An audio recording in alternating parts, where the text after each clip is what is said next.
All right, what's going on, everybody, and welcome to SWAC Smoke. We are back on the air, episode 19.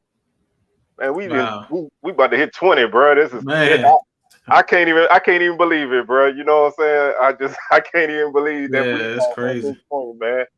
So we had 19, and we steady moving, man. And interesting week of football just passed. Big week of football coming up.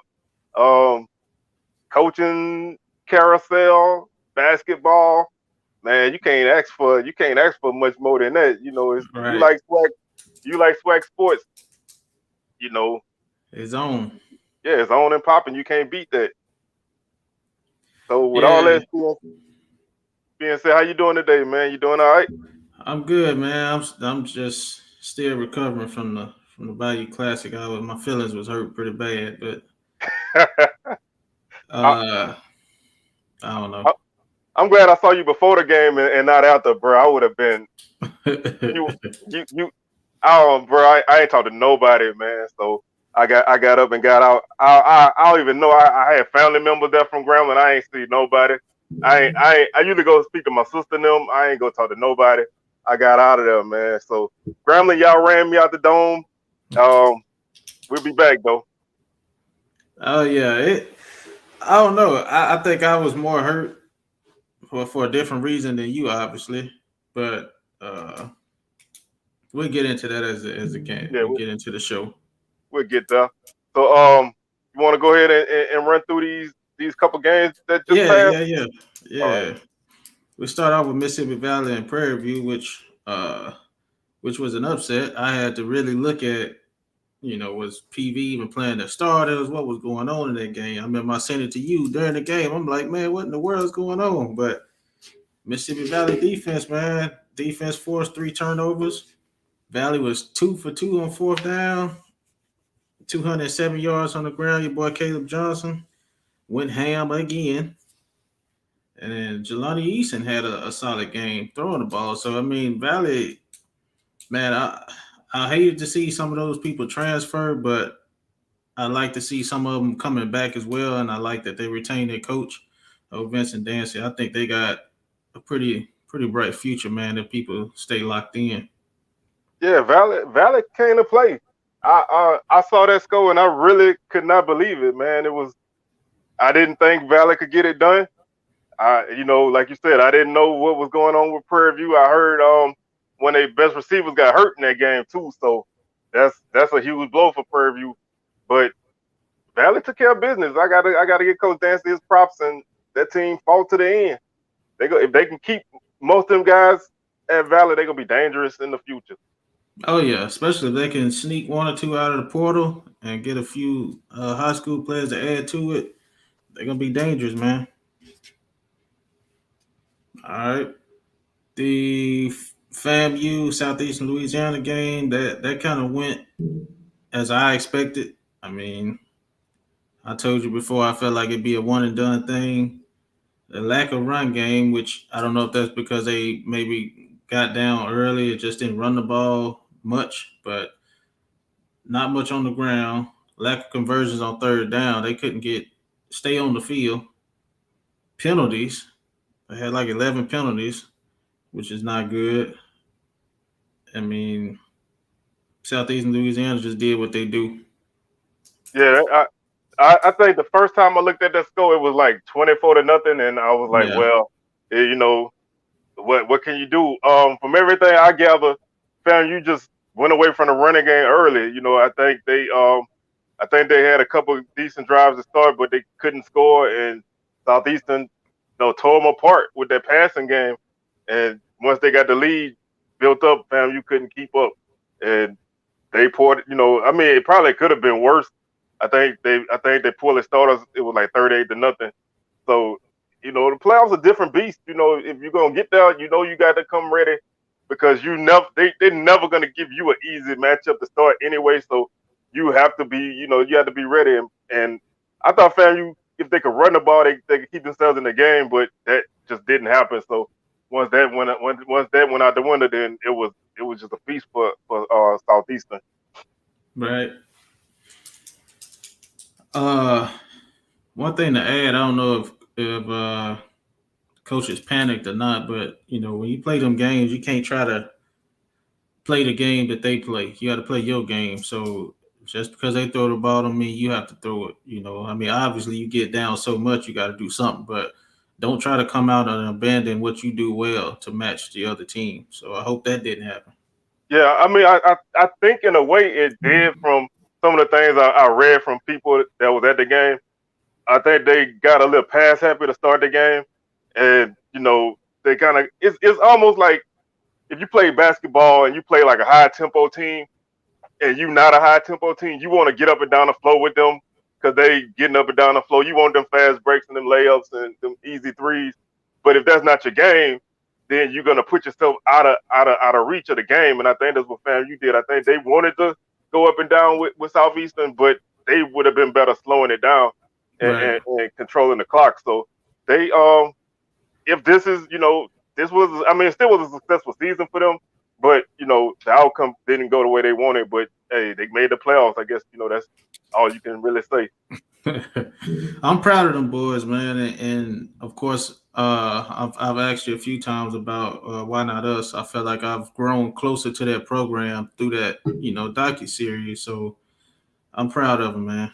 Yeah, I mean, they put in the work, man, and, losing that first game in Jackson State and the up and downs through the first few weeks of the season to turn it around and win like 8 games in a row, regardless, is a big stretch. And that's a thing to be proud of and be the first SWAC team make the playoffs since 1998.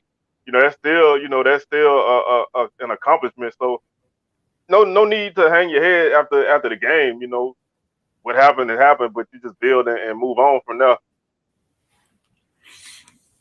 Well, let's get on to this Bayou Classic, man. I ain't got a whole lot to say. I mean, we all know what happened on that one. Southern got ran out of the dome, literally. Uh, Literally. I mean, they made Grambling look like a championship caliber team, and they were literally doing the same thing over and over and over, and Southern could not stop them. I mean, they would have them in the backfield, miss tackles, couldn't tackle, couldn't get penetration. It was just bad, man, and I was excited to see Skelton play. I felt like they were gonna let him play that last game, and they did. Had a decent game. I felt like that trick play they had seemed like he was kind of hesitant, like he didn't know where he was going with the ball. He'd have got it out a little sooner. That might have been a touchdown instead of a pick. But other than that, I think he had a pretty solid game. The running game was pretty solid. I think they need some receivers. They dropped a few good balls early. I don't think they had good receivers all year, honestly. That's something they need to recruit.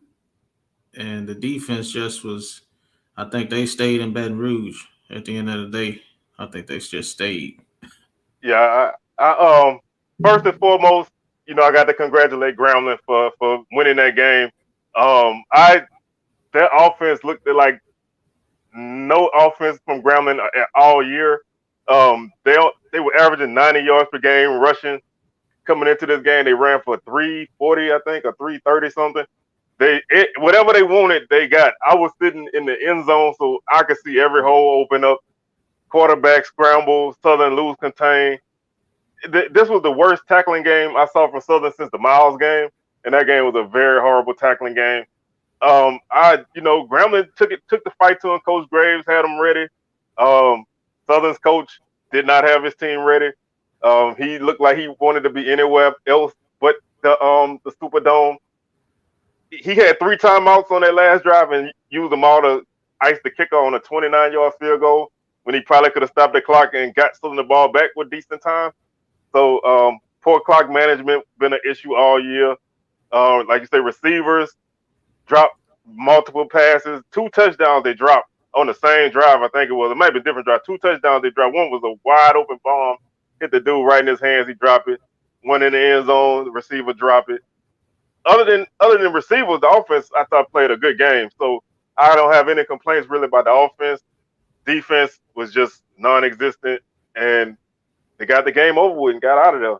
So it was just one of those lackluster. It was a weird effort, and it felt weird in the dome. But hopefully the changes are coming. So we shall see. Yeah, they got to make a change, man. I was watching the coach's show again with Rollins, and he just he don't even look in the camera. He seems unsure about everything he's saying. It's just like no confidence from him. So how can the team be confident if he don't even possess any confidence himself? But I was happy that he did allow Skelton to play, get the fourth MVP, even though it's a losing team MVP, but fourth straight. I don't think that's been done. I mean, you may be able to tell me any different, but I don't know anybody who got four straight. Yeah, And I think the only person even come close. I don't know if it happened, but I'm just saying theoretically it would probably be like Doug Williams, but I think he might have got hurt one classic. But Skelton did what we expected him to do. He made a couple of really big plays out of nothing. That pass that got batted back to him, but oh he picked up man, about 15 yards. That was a huge play. That scramble that he had where they had him bottled up, and I don't know what he did. He shrunk and got out of there. And he picked up another first down. The running game was there. It just the defense, man. If Southern gets a stop or two, they win that game. yeah, it I came down to who had the ball last, in my opinion. They let Grambling drive 3 minutes and score, without any resistance. So it was just, one of those, you know, it was a microcosm of the season, man. If you want to know what Southern season was like, you watched that game, and it pretty much gave you example of how that season went. And thankfully, it's over, man. I never been this unconfident in a Southern team ever in my life. I mean, there's been times where I figured we might not win, but I just really felt like it. I didn't have any any hype to that game, man. I just ready to get in and get out. So, Gremlin, thank you for doing the job. If Rollins is out of here, thank you very much. I send y'all a Christmas card. Well, I'm gonna say my. I don't know if you ever had a player. I'm sure you have that you've watched for a long time, and I can let my campaign for Skelton ride on out in the sunset. But when the game was over, I couldn't leave the bleachers. I stood there for another 5 minutes, just because I know that feeling as a player when your last game is over with, and especially it don't end how you want it to. It's like I felt what he felt, and I just couldn't leave the field. I was just standing there and like, just didn't feel good. It took me a while to get through it. So I found me a new player that I keep up with. But I've been watching this kid since high school, all the way through. So it's like when he was done, a part of me was done that night. So got that And out. like one thing I will say, man, is the attachment that the people from Pine Bluff had with Skelton is something I never really seen from anywhere else. Everybody supported him, even though he went to a rival school, so to speak. But he came in with it's funny he came in with hype, but nobody even still knew who he was. I mean, I can remember the first game he played, the first game he started at Southern against Prairie View in 2018. We beat him 38-0. But he came out there and nobody really knew who he was, man. And he set the field on fire, and he damn near took us to the championship 2 years in a row. He got some bad breaks, but all in all, he leaving with some really good numbers. It's a shame that the season didn't go the way he could have. He could have really ran up the all-time rankings at Southern. Mm-hmm. But whatever happened during the season, and I've heard a few things that went on with the team. That stuff you kind of had to put it on the side and let a guy play to the best of his ability. But it's tough. It's tough. There's a good group of guys that's leaving that wish they could have had better outcome for. Yes, sir. Well, I guess that wraps that up. We can move on to championship week. Prairie View and Jackson State. I know a lot of people probably jumping off the Prairie View bandwagon if they were on that after their performance against Valley, but That could have been a situation where they were looking ahead.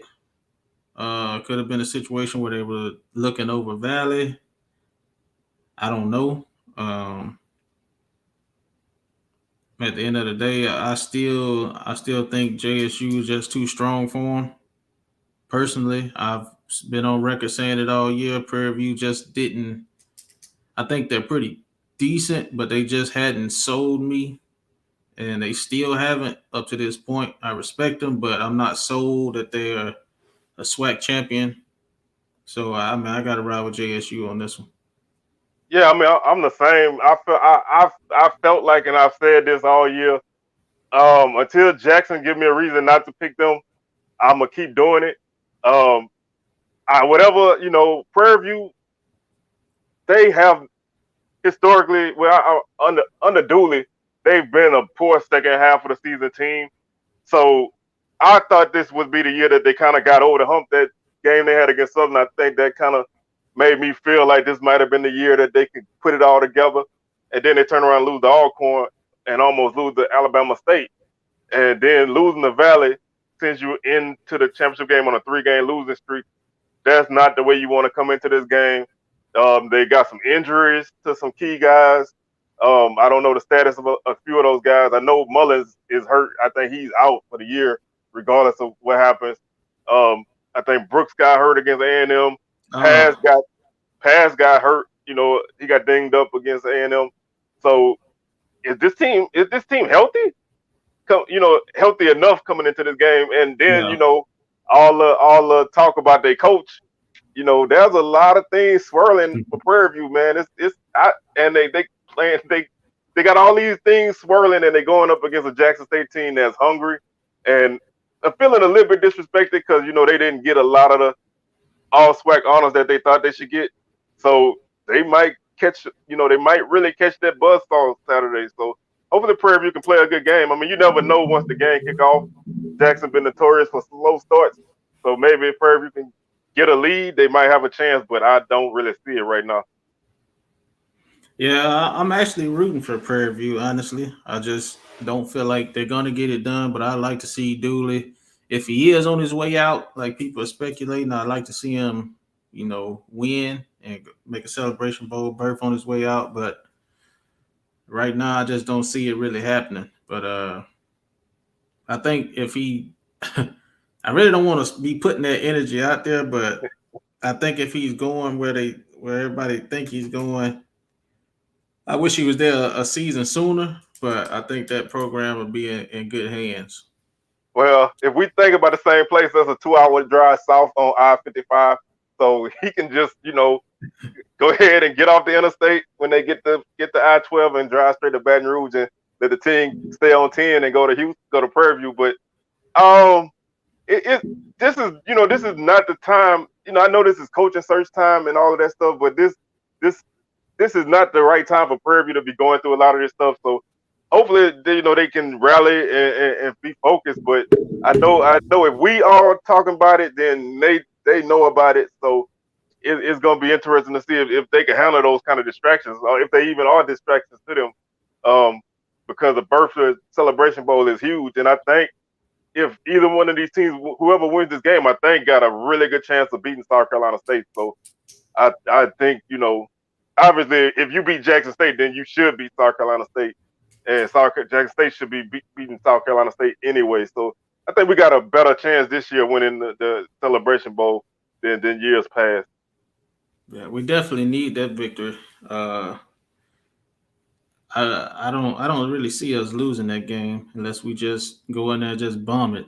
But I would definitely be disappointed if we lost it. Yeah, we need to beat the MEAC, man. That's just the MEAC SWAC Challenge got away from the league, and I mean they've won that historically mostly every year. And Celebration Bowl, we only have one victory, so it's time for the tide to start turning, man, because they don't have a lot of teams and they don't really have any big name teams. So if we can't win now, then I don't know when. So we Yeah, need to we start going ahead and putting the beat down on these dudes, man, right now. facts. What you think about the coaching carousel right now? as far as you good with the Alabama State hire? I don't know, man. I saw that news, and I hate to say this. Don't get mad at me, y'all. I was on my phone and driving. I almost had an accident. My wife gonna kill me when she hear me say that. I was on Facebook when I saw the news, and I almost wrecked my truck. But I think I don't know, man. It's all gonna depend on what his staff looks like. If he could put together a decent staff and be that CEO coach that everybody like to talk about, that's not an easy thing to do. But if he can do that, then they may be all right. I was surprised though, honestly. To me, his name came out of left field. So I knew who he was because I remember when he played at Alabama State. They won the championship in '91. They went undefeated and played in the Heritage Bowl. So I remember who he was, but he's been out of football for a long time. So I I don't know, man. It's incomplete right now. I really can't. Other than I'm confused, honestly. So we'll see. What about you? Yeah, I've been pleading the fifth. I think I'm just gonna wait until he put his product on the field because I can't say that he's not gonna do anything. Eddie George wasn't coaching. You know what I mean? So uh, it's hard to say right now. I don't know. Oh man, I'm first off, man. What's up, Los J? Man, good to have you in the house. That's one of our peoples right there. I'm not gonna let you off the hook though, bro. You put me on the hook on a lot of stuff this season, bro. I'm not gonna let you. You ain't got to say if it's if it's the best thing ever, but I'm not. I don't want you to plead the fifth at all, bro. So, take a side, just for 9. We we act like it didn't happen. I don't. I'm gonna steal a little bit from Los J, but I feel like he's probably gonna put together a decent staff due to the connections he have. And I think that's be the only thing that save him. I think if he come in there and got a mediocre staff, I don't think nothing he knows or have seen is gonna help that situation. So I think it's really based on what kind of staff he can put together. Obviously that's with every coach, but I really think he's gonna be extremely reliant on his staff. Yeah, I agree. It's one of those things where I just don't know what to make of him. I don't know his personality. I didn't really get to watch his press conference too much. Not that Yeah. that can do a lot for you, but it's like you say, it's all gonna come down to how willing they are to open up the bank to get a good staff. He's gonna have to do some building on that offense. I think his defense is pretty good right now, so that's something we don't know his identity as a coach. We don't know what kind of schemes he like. Every coach got an identity, and we don't know who he is right now. So it's gonna be a learning process for all of us. I wish him the best. I don't No, ever of want course. anybody to make a bad coaching hire, but this to me is one of all or nothing type of things. It's either gonna go really, really well or it's gonna go really, really bad. And it's either way gonna be entertaining. So I'm just gonna sit down and enjoy the ride one way or the other. Hopefully, he do well and he can get that team to rise to the top of the division because he in a tough division. So I really just was surprised. I think that's just the word I'm gonna keep using. I was surprised.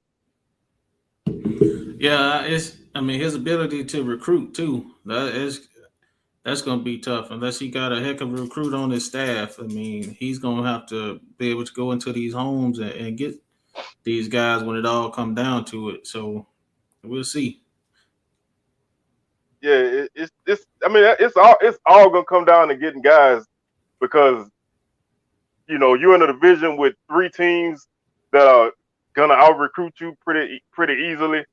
So you have to get in there and make your name ring some bells. So hopefully he got some kind of clout in Alabama and he can get in those schools first and go from there. So we'll see how he turn out. But thought they could have went a bunch of different ways, but you know that's not my job. What you think about that school in North Louisiana, GSU? Man, I don't know what they gonna do. I heard some people would like let Graves keep the job. I don't know. He don't. I don't really think he's. I've heard that he wants a head coaching job, but he almost remind me of Odom's, man, with his energy. Um, so if that's the way they go, I think they will be okay. I don't know. That's not a flashy hire. I I expect Grambling to try to make a splash some kind of way. A couple of times I heard Jay Hobson from used to be Alcorn coach. Yeah.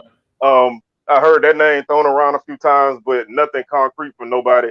Um, so I think Grambling gonna go that route. I think maybe they might be the one to do the Ed Reed type of hire because that's not happening in Baton Rouge, y'all. I'm sorry, that's not happening in Baton Rouge. And that's Well, no offense, but that's just something not the school is not built that way. And I'm gonna leave that at that. I've heard maybe Grambling is the school to bring Mike Vick in. I've heard his wife has been on air saying that he's interested in coaching HBCU football. I mean, if I was Grambling, I would probably be reaching out just to check the temperature on that because I think that's something that could really make a difference for them.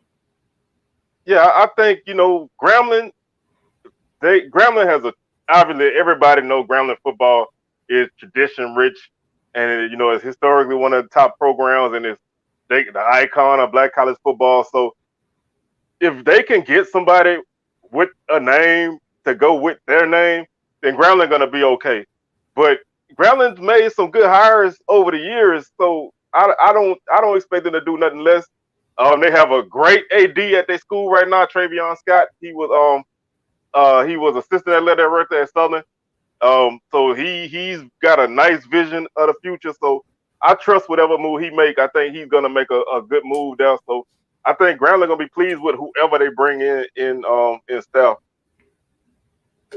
Yeah, Vic could recruit with Dion. I mean, and I think he could probably take that young quarterback and help develop him as well. But I just heard his wife say he wants to coach at HBCU. I ain't heard Vic say it, but I heard his wife say it. So I just kind of throwing that out there. But I got one more question for you before we get out of here. UAPB, man, I done seen about 7, 8 guys hit the portal, man. Like this portal it's a gift and a curse, and Oh people yeah. wonder why. They saw one team in the spring and another team in the fall. Like a few guys in certain positions can make a difference on the team, and I think they about to lose their whole team, and they didn't do anything to attract anybody else to get there. So I don't look for them to do well with recruiting, honestly. Yeah, every day on my Instagram, man, I see 2 or 3 dudes from Pine Bluff in the portal. I'm like, I'm like, what's going on? It's like I mean, 2 best receivers I think hit the portal. A couple defensive players hit the portal. It's like honestly like 10 guys maybe a Yeah, rough number. I Doc Gamble, man, I don't know what he doing up there. I don't know if he on that Rollins plan right now running a program, but he is not doing a good job right now. He's making it hard on himself, and you lose that many guys, you can't replace that many guys in one class. You only get like 25, so yeah. you're not gonna be able to just bring in a wave of dudes, and you know you're not Deion Sanders, so you don't have that kind of attraction. It's gonna be tough, man. The portal is very dangerous. I like it for what it can do for your team, but it can also hurt your team because if guys feel like things not going right, people don't stay anymore, and see it through to the next year or whatever. They up and out of there as soon as they can. So it's gonna be interesting. It's almost like recruiting twice now. You had to recruit these Yeah. guys to your school, then you had to recruit them to stay. So I'm interested to see. I think it's probably gonna be more guys hit the portal there too. Oh yeah. It's just beginning, and I was shocked to see was that Hilaire from A&M? Yeah, man. that shocked me. He not a senior, is he? I don't think so. Yeah, that surprised me when he went in the portal. I Yeah, was like, this dude's an all SWAC first team receiver, 1,000-yard receiver, and unless he's trying to go up, because I mean, he's in the offense, one of the best offenses for his skill set in the SWAC. Ain't nobody else, unless he just feel like the quarterback's coming up, ain't gonna, get him the ball. Or I don't know, but he may be trying to go up. Yeah, I would look for him to make a if he's leaving. I'm looking for him to make a move up to really put himself out there. He came on the scene, and really made a big splash. So that really surprised me seeing his name in almost immediately. It was Right. like season over. He was in the portal like the next day. So I'm like, it makes you, you don't want to really speculate, but it was like a shock to me. Jalen Brown down there with Los J, they quarterback hit the portal too. Body ran him out of there, man. Yeah, body took over and I, sent him on his way. it's that just shows you how quick things could change. Coming into the season, he was the guy. Yeah. He had he played like one game in the spring against Southern. He looked okay. But people felt like, he was gonna take that next step. He didn't really get it done.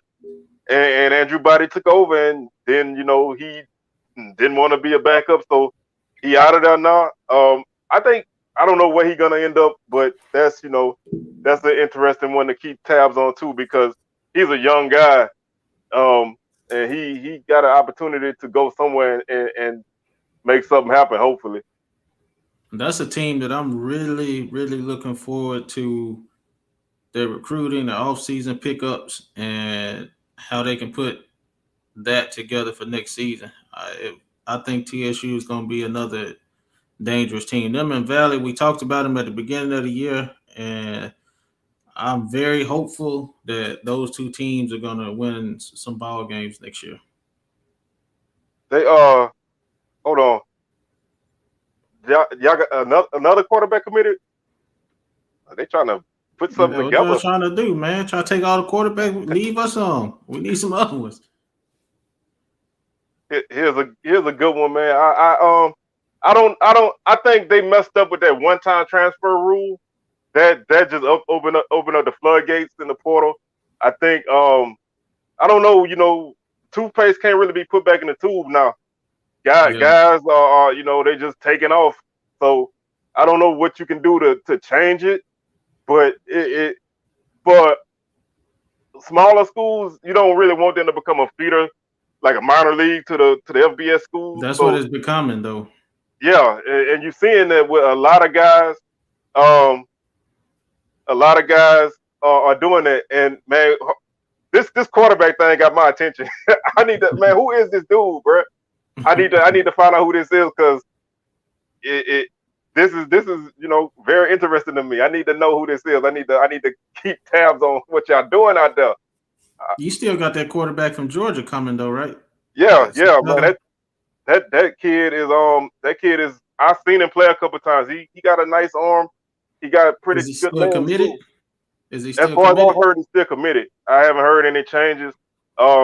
We got a couple of receivers committed. We actually got a receiver, a 3-star receiver committed last week or the week before from Alexandria, Louisiana. Got a few, got 2 or 3 kids from Southern Lab right now. So we'll see, what they hold on to. It's gonna be to me that's the key. The When a coaching coaching change, change, yeah, can yeah, you hold on to these kids, man? Because people are gonna look for other opportunities. yeah.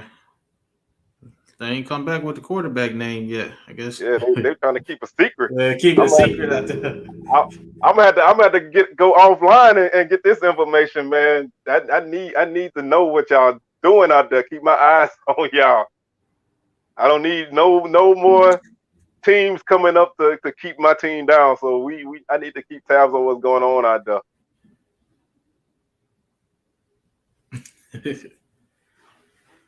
Well, since they don't want to get that information up, I'm gonna get ready to get out of here so you can go watch your boys. Yes, Yes, sir. Cowboys, Saints, man. I need y'all to win, Dallas, so I can keep living in this city. When Dallas lose to New Orleans, I can't show my face. So it's been a rough. It was rough on Thanksgiving, and I needed to happen. Come on, Cowboys, y'all get it done for me. Um, we'll be back next week. We're gonna talk SWAC Championship. Probably talking a little basketball. Hopefully, we talk to the new coach. Um, we'll see. Uh, Tyler Hughes is the quarterback y'all getting, ain't it? yeah, that's the kid that's Southern. Yeah. Um, from Marietta. I used to live in Marietta, so I Yeah, always show a little attention to you that. international, ain't you? You ain't local. You live Hey, everywhere. hey, I've been around, man. I've lived around the South. I've moved around the South, not nowhere outside the South, but I've been all around the South. Um, so we'll be back next week, man. We thank y'all for tuning in, and hopefully, like I said, hopefully we got some good news coming out of Baton Rouge. Maybe Groundland make a move by this point. We'll see. Maybe Doc Gamble hit the portal. He Yeah, he need to transfer. so we can get him in the portal and go with that. But Yeah. this man, y'all on point with this portal talk. It's really Yeah. hard to build a team with that if you don't have a guy that got an established program. So guys that start to fall down the depth chart, you really need to have a deep team. So we're gonna I anticipate a few big names hitting the portal. Um, Maybe a couple from Southern at some point. I wouldn't be surprised if a couple big names hit the portal out of Southern. That's just me saying that now. Y'all don't run with that, but that's my feeling. Well, I'm with James Sanders. That's the UAB shit. Oh, of course they should have. I mean, I don't think he would have went, but because they probably can't pay him. I don't think they can pay him what PA was probably paying him. To be honest with you. Is that the coach that don't punt?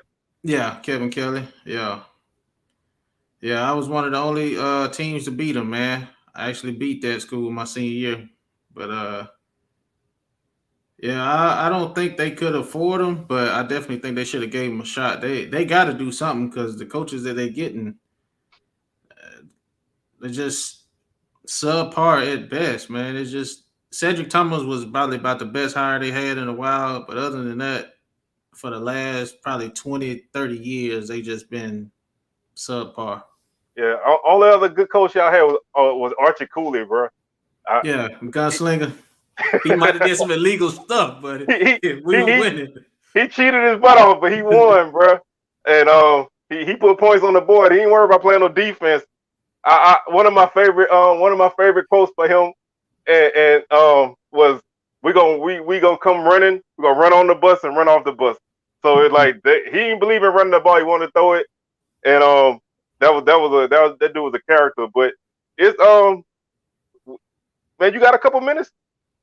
Who me? Yeah. Yeah, I'm good. Hey, man, let's go a little bit more because we got a nice group of people here right now. Yeah. Um, this I did want to touch on this comment here about the portal. I think there's no deadline to enter, but it's I think I want to say it was like July 1st was when you had to commit somewhere so you could be eligible to play.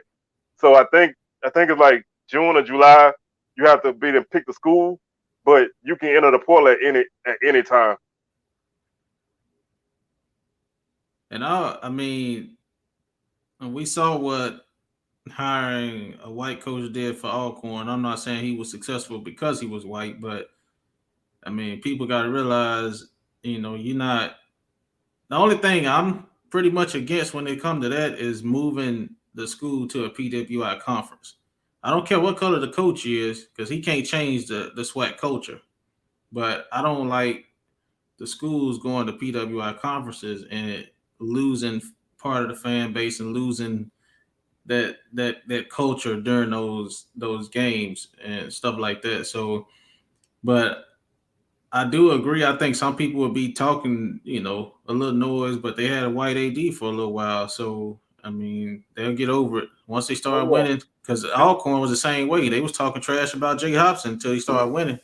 man, winning solves all kind of problems.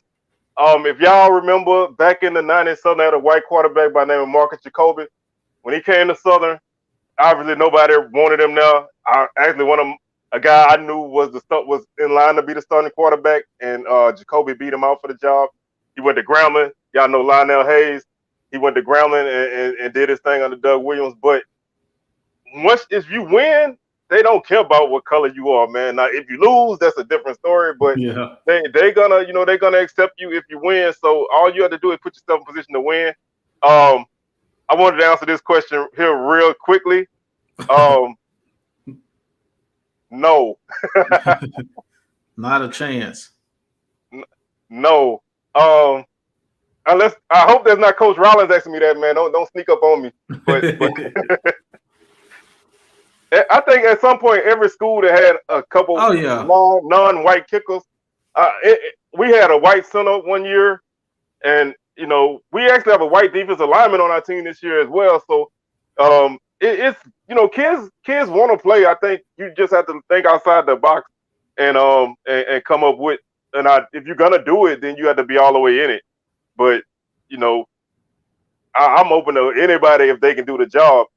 But if you come in here, you gotta have a thick skin. I've said that many times. So I'm open to anything. Everybody not, but I am. Right. That's all. Just don't touch my school. That's all I say. That's just me. It may be not progressive thinking, but don't move me to no PWI conference. That's all I ask. Anything else, win games. Yeah, I remember in the I guess it was like mid '90s, the Southland Conference was thinking about expanding, and they wanted Southern, Jackson, and Grambling. And I really was like, at the time, I was like in high school or early college.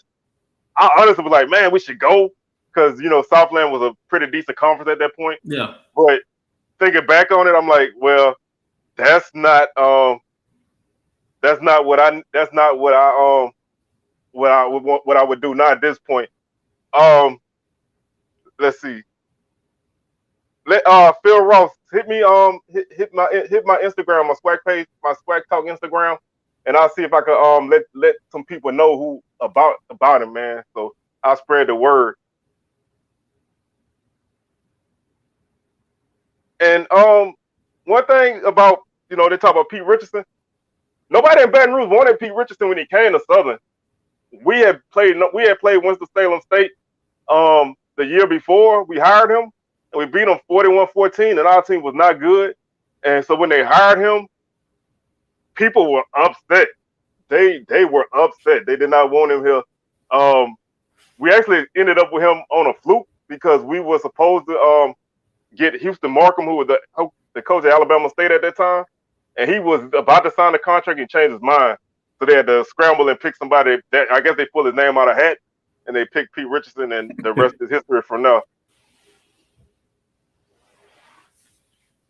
North Carolina A&T got whooped. Yeah, I mean. Oh yes, indeed. They had a rough season, and Hampton too. Hampton been down for a minute, but Hampton, that Big South ain't been nice to Hampton either. So you have to come to play week in and week out.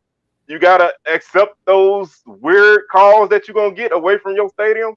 And I don't know if any of this is factual or not, but I've heard some things happen at the playoff game that that can be detrimental to people going to those kind of games. So I've never had a problem nowhere, but that don't mean nobody else has had a problem before. So those are things that you kind of have to take into account. And white fan bases handle sports differently than we do, so they sometimes it don't mix. So if you got to be really cautious of what you get yourself into if you move into another league and getting away from who you are.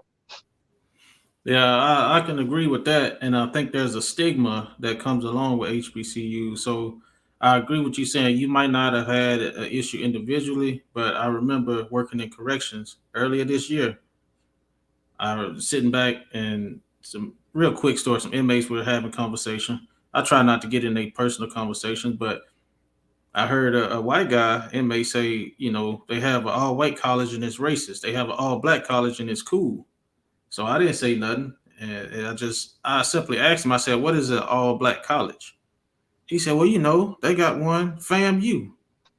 I said, "No, it's a historically black college. It's not all black."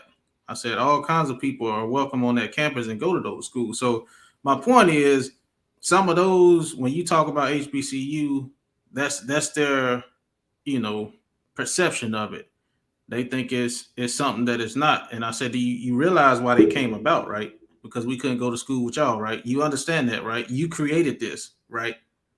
Oh But yeah, that's a whole nother story. And so, a lot of people don't realize that. Some people, I've heard people, like you said, be like, "I'm white, I can't go there." Oh no, it's like, not true. no, And that's something we can talk about another time. But it's a yeah, couple comments I wanted to address. Um, Dooley is hot in Baton Rouge because people love Dooley here. I don't know why. Um, our 2018 people wanted to hire Dooley when we wanted to fire Odoms for losing homecoming to Alcorn in 2018. We had 150 yards of offense that night and lost 20-3. People wanted to fire Odoms. They wanted Dooley that weekend. Matter of fact, I was at Prairie View saying our new coach is on the other sideline. So I don't know why I said that, but people I know always wanted Dooley. So they don't care about his performance. They just want him here. I don't know. But this topic here was pretty interesting. About I know Grambling and Pine Bluff then played in some classics. They tried to play a classic with Southern and Pine Bluff and Street in St. Louis one time, and Southern was like, "Nah, we're not coming." And we did not play a conference game that year because Southern was like, "We're not going to St. Louis because the money not right," and that caused a big uproar with everybody because we probably was the only league team to say we're not playing another team in our league. So that was pretty ballsy on our part. But I don't mind me personally because I feel like Pine Bluff need a rival. I always say I don't know if y'all have a true rival, but I'm open to anything. I mean, I don't yeah, really get to go to Pine Bluff too much, so I take a trip to Shreveport, and I've been to Little Rock a couple of times. We played y'all out, but I I'm open to anything as long as it's run properly. yeah. I totally agree. I honestly think that's a great idea. UAPB and Grambling had the Delta Classic for Literacy game that was played in Little Rock back when I was at school. Uh, but Battle of the Black Boot, I like that. You know, If we could if we could make a trophy like a yeah. Timberland boot or something like that, then we'd be good. Or like a Balenciaga boot or something, man. Yeah, We can rock that. I will dress up for that game, man. If y'all can make that happen. Um, I've heard like 3 or 4 names for Southern. Obviously, they probably gonna have a list come out at some point. This coaching search has been real weird. They've been real undercover with this, and so I haven't really got a lot of information like I normally get. So I'm like digging and reaching in channels and stuff. But right now I've heard like 3 names, 2 for sure. So as far as I know, they down to 2 guys, but we'll see.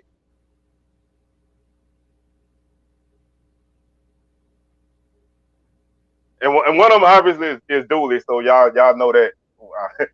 That's no secret though. well, if Dooley leave, then who up next for Prairie View? Hey, that's that's It's getting crazy. what that's my wife is chiming in. She saying Southern need to make a good hire so she can sit with me Oh, and not have to deal with me. Um, the other the other name I heard was Jerry Mack. I think he running back coach at Tennessee right now. He's been he was around. at UAPB, wasn't he? Yeah, and I think it was at Jackson State for a little while. Yeah, North Carolina yeah. Central, I think. I heard his Mhm. name is in the high running for the job. And Bob's to Prairie View, man. Let's get it rolling. Let's get that going. So we're gonna start our own coaching rumor. So let's Yeah, get let's get Fobbs to Prairie View, and then he can know what it feels like to win the state fair classic because he ain't did it in a while. That coach going to Penn State, or Virginia Tech. I'm sorry. That coach Savannah State. He going to supposed to be going to Virginia Tech. So position coach. Yeah. Yeah, that's a nice little upgrade from Savannah State to a Power 5 job, man. Probably gonna make more money too. So that's a big boost. One name that I wish was thrown around a lot more, but would be he's not going nowhere. But the coach at Bowie State, I think that's the guy who really should be considered, at least have his name brought up, because he's doing work up there, man. They playing some good football up there. You mean Kevin Sumlin? I heard some things about Kevin Sumlin, man, that I don't feel good about. I've heard he's a little MAGA-ish, if you know what I'm saying.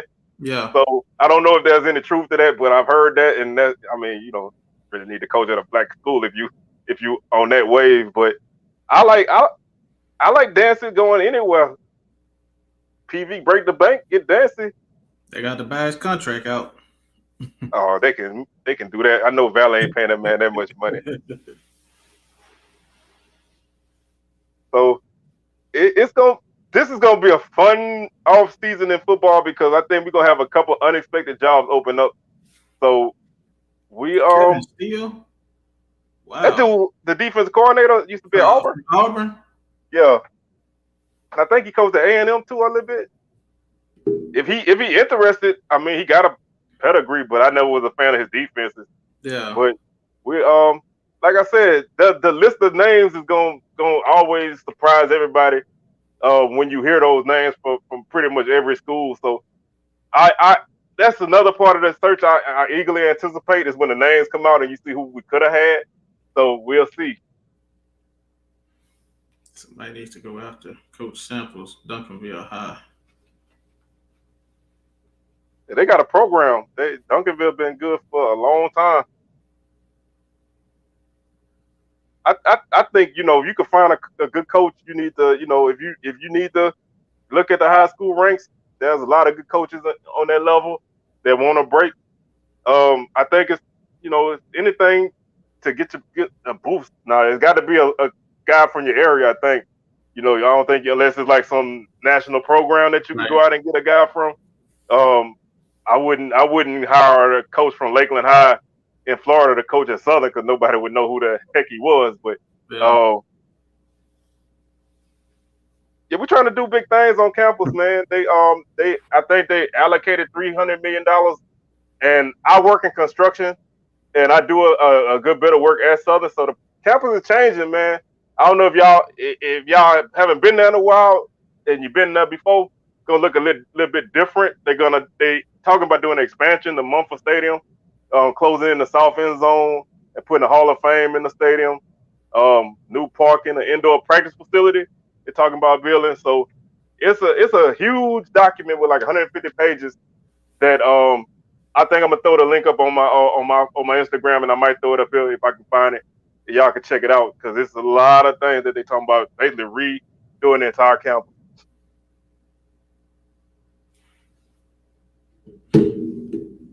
Oh man, I ain't no dinner.